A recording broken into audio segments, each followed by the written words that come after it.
Good afternoon. This is Sojourner Truth House, and we are doing our new video series segment, Finding the Truth on Fridays. That goes in line with speaking our truths regarding racial inequities and social justice. And today we have Tonya Thomas-Willis, who's one of our wonderful case managers, who's going to share some of her story about why these times are so important and touching right now. And so there you have it. There's Tonya right there. Good afternoon, everyone. I just want to just share with you a little bit about some of the things that I've experienced in my family members. I am a mother of four. I have four sons. And being a mother of four boys, I always tried to be protective of them.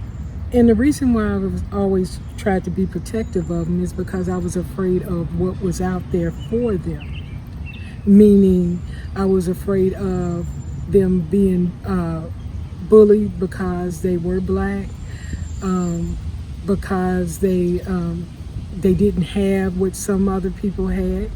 I didn't want them to visit certain areas because I know that everybody is not don't accept another race. So everywhere they don't want diversity, you know. Although I've always raised my children to treat everybody the same. We're all the same. That's what I've always told them. I actually have a biracial mother. So that gave me the opportunity to see two sides of the matter, you know. So although I am black, my mom was biracial. She has a black mother and a Cherokee father. So my parents never taught me to act different with anyone. We lived in a diverse neighborhood, and I was raised around different nationalities. My aunt was married to a Puerto Rican. So you see, I had a lot of cultures around me. But my children, on the other hand, they didn't. My boys always went to a gifted school, and I did that so they could be more knowledgeable about things that's usually not in the African American neighborhoods. If my children were in a regular public school, they wouldn't have been able to see some of the nice things that go on in better schools. So I pushed for them to go there.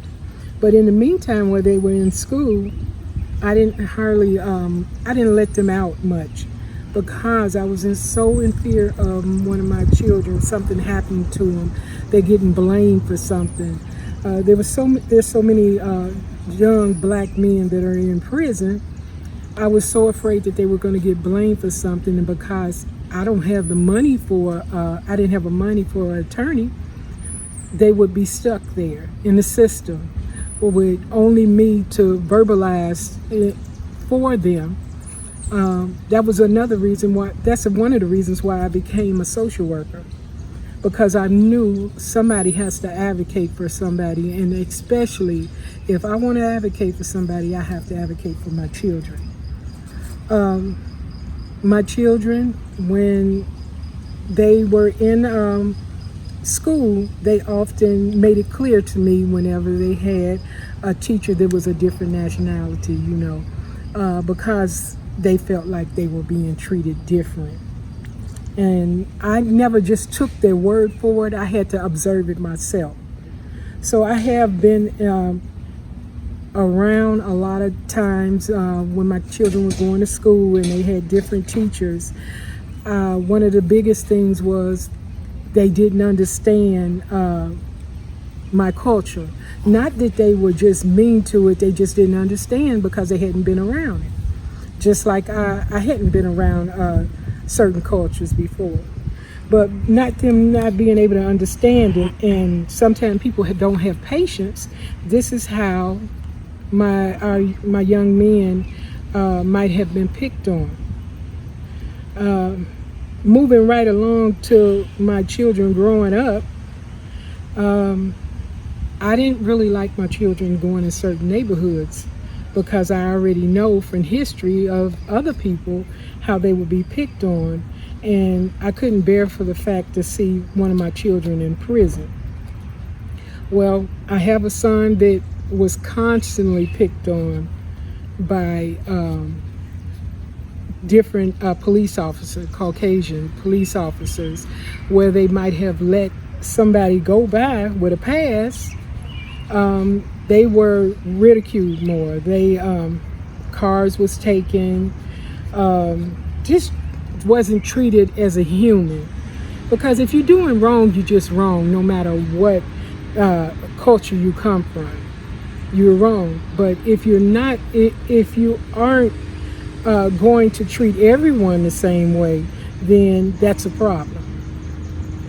My son, I believe one of my sons got picked up maybe about 5 times for driving without a license.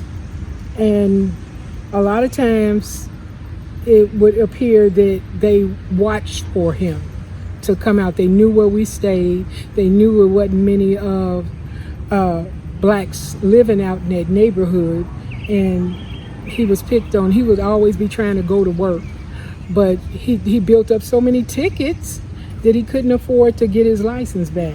Well, eventually he did, and that made me feel good, but it also has me worrying when he has to go across different neighborhoods.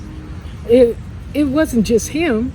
Each one of my children have been singled out at different times and not treated equally. I know what it is to have a child in prison. And just the reason he went, one of the reasons he went, if I had money, he more than likely he wouldn't have went.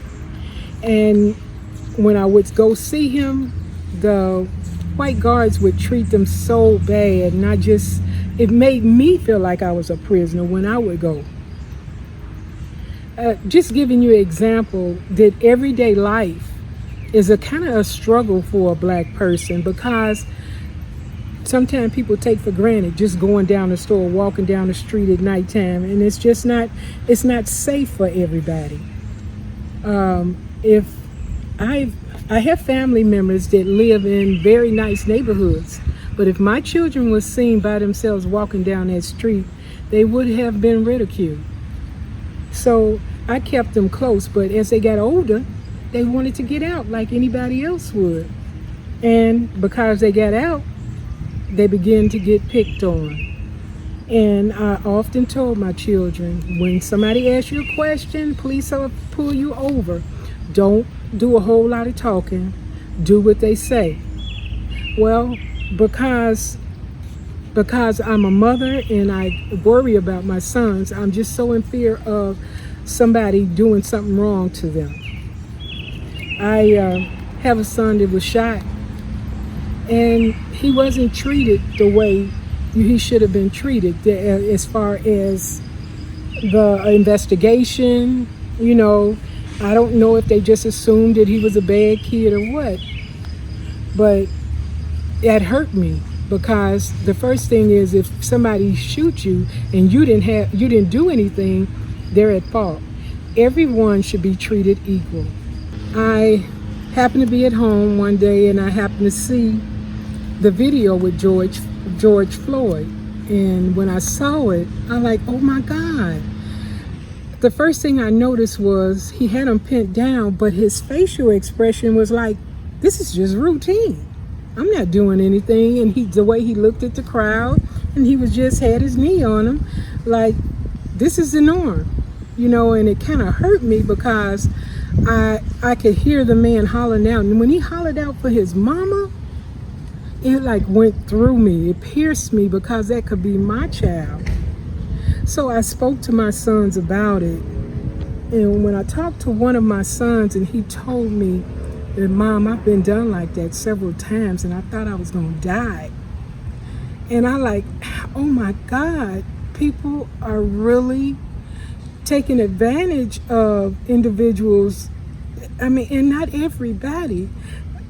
A lot of times people feel that blacks are beneath them when we're all the same.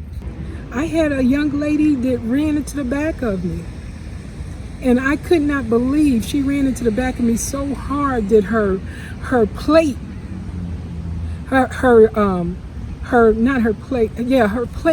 that was on the front of her car left an imprint on my car. And when the police came, he went to her, and she was not of my race.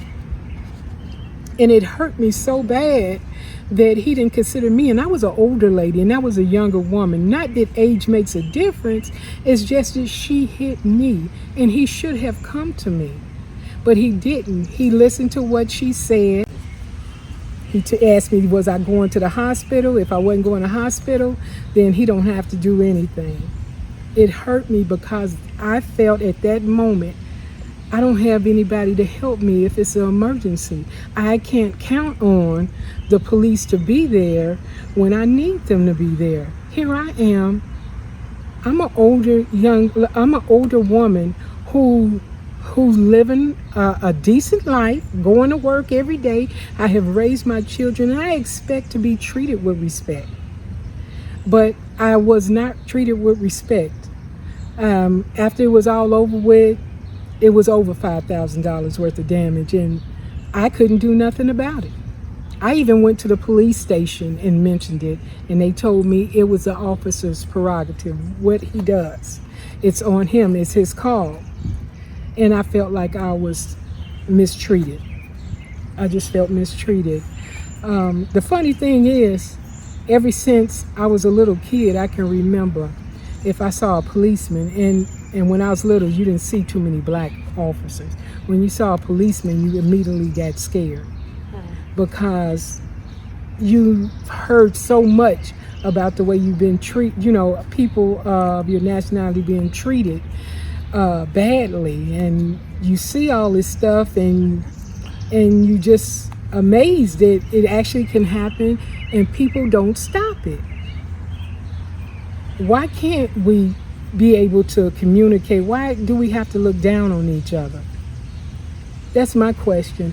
And if I don't feel comfortable, how in the world am I going to tell my sons, you're going to be okay? Just mind your own business. Well, it's not like that. You can mind your own business, but if you're in the wrong place at the wrong time, you're going to get chose. You're going to be picked out of the crowd. Maybe because your pants is sagging. Maybe because you got your head leaning to another side. That doesn't necessarily mean you're a bad person. You might be a bad dresser, but that does not mean that you're a bad person, and certainly not because of your color. I just want to ask people to be more considerate. Things that some people take for granted is just everyday life. It's not everyday life with us. You have to think about something and then think about it again before you do it. Even taking my children swimming out there at Deep River Water Park. I knew I was going in predominantly white neighborhood, so I would want to keep my kids close because I didn't want them to be picked out for doing something.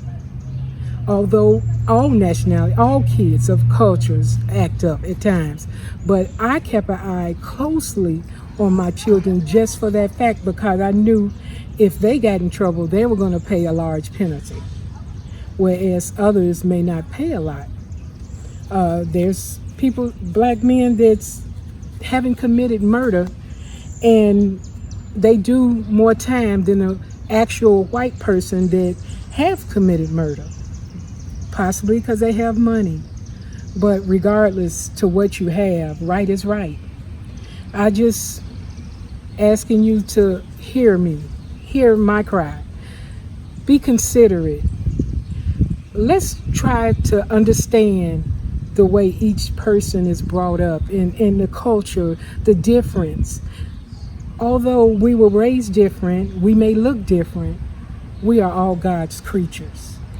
God loves us all the same, so we should love each other the same. Amen. Thank you, Ms. Tonya.